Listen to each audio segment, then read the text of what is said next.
Movie के शुरू होते ही हमें बताया जाता है कि कुछ क्रिएचर्स और इंसानों के बीच वॉर चल रही है। उन क्रिएचर्स की एक क्वीन होती है जो कि इंसानों को मारना चाहती थी, इसीलिए वो बहुत तबाही मचा रही थी और उसने बहुत से इंसानों को अपना गुलाम भी बना रखा था। इंसानों का बादशाह यानी किंग उस रानी से लड़ना चाहता था, तो वो उसी जगह जाता है जहाँ पर वो रहा करती थी। वो एक ट्रिक खेलता है, उसको ये शो करवाता है कि वो वहाँ पर हार मानने आया है, लेकिन असल में वो उसे मारने आया था। किंग के पास एक तलवार थी जिसे सिर्फ वो खुद या उसका चुना हुआ इंसान ही उठा सकता था, और यही एक ऐसी चीज थी जिससे रानी मर सकती थी। अब मूवी प्रेजेंट टाइम की तरफ आती है और हम हेल बॉय को देखते हैं। वो अपने एक दोस्त को ढूंढ रहा होता है जो कि वैम्पायर्स पर रिसर्च करते हुए खो गया था। बहुत मेहनत के बाद हेल बॉय उसे ढूंढ तो लेता है, लेकिन उसे पता चलता है कि वो खुद भी अब वैम्पायर बन चुका है। उसकी वजह से लोगों की जान खतरे में जा रही थी, तो उसको लोगों की जान बचाने की खातिर अपने ही दोस्त को मारना पड़ता है। कुछ दिन गुजर जाते हैं और हेल बॉय को उसके फादर अपने पास बुलाते हैं। वो उसको कोई मिशन देते हैं कि एक जगह कुछ क्रिएचर्स ने अटैक कर दिया है और तुम्हें वहाँ जाकर ये सब ठीक करना है और इसको किसी न किसी तरह रोकना है। हेल बॉय उस कंट्री में जाता है तो उसे पता चलता है कि ये क्रिएचर्स इंसानों को खाते हैं। वो वहाँ पर एक क्लब में कुछ लोगों से मिलता है जिसमें एक लड़की भी होती है। वो उसको उसके पास्ट के बारे में बताने लगती है कि जब तुम पैदा हुए तब तुम नॉर्मल भी नहीं थे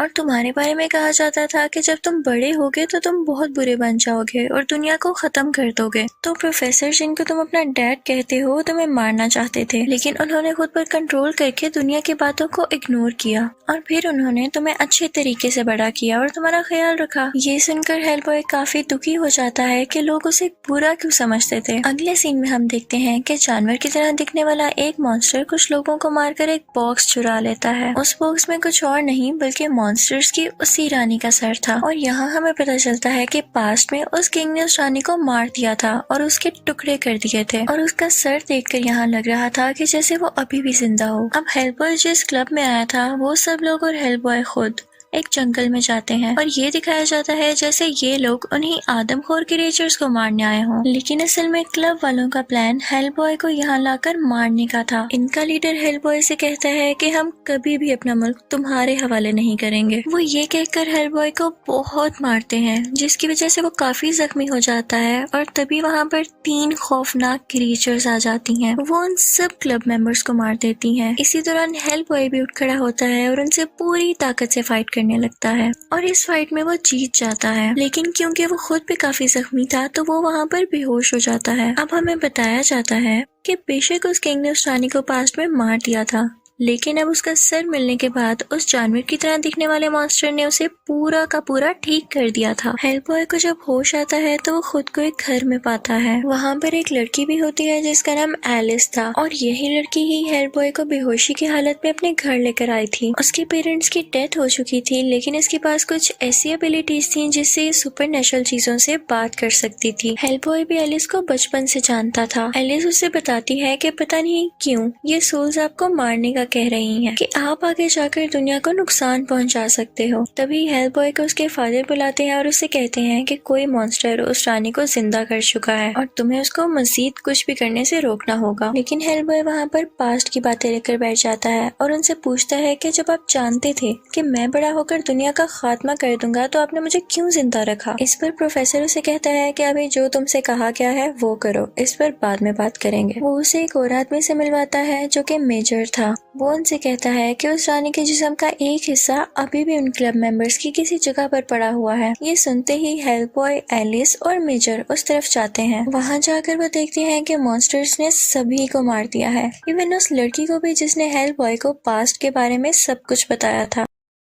एलिस उनको बताती है कि इस लेडी की सोल यानी रूह अभी भी यहाँ पर है। वो उससे बात करने की कोशिश करती है और तभी उस लेडी की रूह एलिस के मुंह से बाहर आती है। वो हेल बॉय से कहती है कि मॉन्स्टर्स की वो रानी वापस आ चुकी है और किसी राजा की तलाश में है ताकि वो और ताकतवर बन सके, लेकिन याद रहे उसे हरगिज़ ताकतवर न बनने देना। और ये कहकर वो गायब हो जाती है। इसी दौरान उन लोगों को किसी की मूवमेंट महसूस होती है और जब ये लोग जाकर वहाँ पर देखते हैं तो वहाँ पर वही मॉन्स्टर होता है जो कि उस रानी का आखिरी हिस्सा लेने आया था। हेल बॉय उसे मारने के लिए उसकी तरफ बढ़ता है, लेकिन उसे कुछ होने लगता है जिसकी वजह से वो जानवर की तरह दिखने वाला मॉन्स्टर वहाँ से भाग जाने में कामयाब हो जाता है। इनफैक्ट जब एलिस छोटी थी तो विचेस ने उसको चुरा लिया था और उसकी जगह इस मॉन्स्टर को वहाँ पर रख दिया था। और तब हेलबॉय इस मॉन्स्टर को भगाकर एलिस को वापस लाया था और इस बात की वजह से मॉन्स्टर आज तक गुस्से में था और इसीलिए हेलबॉय के पीछे हाथ धोकर पड़ा हुआ था। अब हम देखते हैं कि मॉन्स्टर्स की रानी ने एक रिचुअल करके अपने सारे बॉडी पार्ट्स एक साथ जोड़ लिए थे। वो जिंदा तो हो गई थी लेकिन थी वो अभी भी बहुत वीक। दूसरी तरफ हम हेलबॉय और एलिस को देखते हैं जो कि प्रोफेसर यानी हेलबॉय के फादर से मिलने जाते हैं। उसके फादर उस रानी पर रिसर्च कर रहे होते हैं क्योंकि वो उसे जल्द से जल्द मारना चाहते थे। लेकिन हेलबॉय कहता है कि डैड आपको जल्दी किस बात की है। उसे लगता था कि हो सकता है कि रानी किसी को भी नुकसान न पहुंचाए क्योंकि वो अभी वीक है, लेकिन उसके डैड ऐसा नहीं सोचते थे। तो वहाँ पर उन दोनों की बहस हो जाती है और हेलबॉय वहाँ से बाहर चला जाता है। बाहर जाकर वो एक एलिवेटर यानी लिफ्ट में जाता है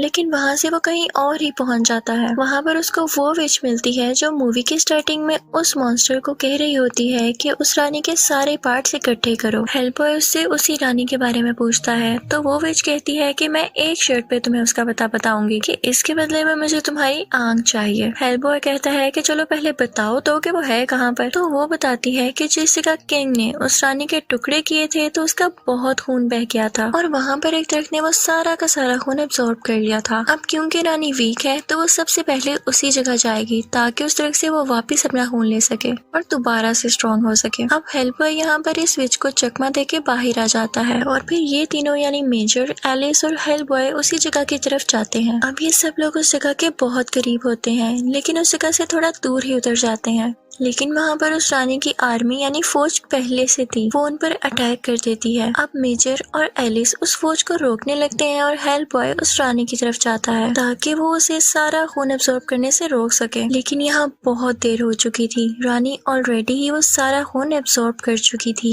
और अब हम देखते हैं कि रानी बहुत ज्यादा पावरफुल हो गई थी। रानी कहती है कि मैं तुम्हें एक और मौका देती हूँ। मैं जानती थी कि तुम मुझे ढूंढ रहे हो लेकिन मैंने फिर भी तुम्हारी जान बख्शी। अब मैं तुम्हें फिर से कह रही हूँ कि हम एक साथ मिल जाते हैं और पूरी दुनिया पर रूल करेंगे, बस तुम्हें मेरा साथ देना होगा। लेकिन हेलबॉय उसे कहता है कि तुम मुझे खरीद नहीं सकती हो और उसकी ऑफर को ठुकरा देता है। रानी बहुत गुस्से में आ जाती है और एलिस पर जहरीला तीर मार देती है और यहाँ एलिस की तबीयत खराब होने लगती है। जाते जाते रानी हेलबॉय से कहती है कि मैं जरूर वापिस आऊंगी क्योंकि मेरे अंदर एक डीमन है जिसे मैं जरूर बाहर निकालूंगी। यहाँ पर हम एक और विच को देखते हैं जो कि पहले उस रानी की दोस्त हुआ करती थी, लेकिन इन दोनों ने एक दूसरे को धोखा दिया और में नफरतें आ गईं। वो हेलबॉय के पास आती है और उसे बताती है कि एक ऐसा जादूगर है जो कि एलिस को बिल्कुल ठीक कर सकता है। ये जादूगर दरअसल उसी किंग का बहुत खास आदमी था और इसने उस रानी को खत्म करने में किंग की काफी मदद की थी। हेलबॉय एलिस को इसके पास लेकर आता है तो ये जादूगर उसे बिल्कुल ठीक कर देता है। वो हेलबॉय को बताता है कि असल में तुम हो कौन। वो कहता है कि किंग की पोती यानी ग्रैंड डॉटर ने एक शैतान यानी डीमन से शादी कर ली थी और फिर तुम उनसे हुए। वो कहता है कि जब तुम पैदा हुए तो लोगों ने कहा कि ये तो हेलबॉय है और दुनिया को खत्म कर देगा,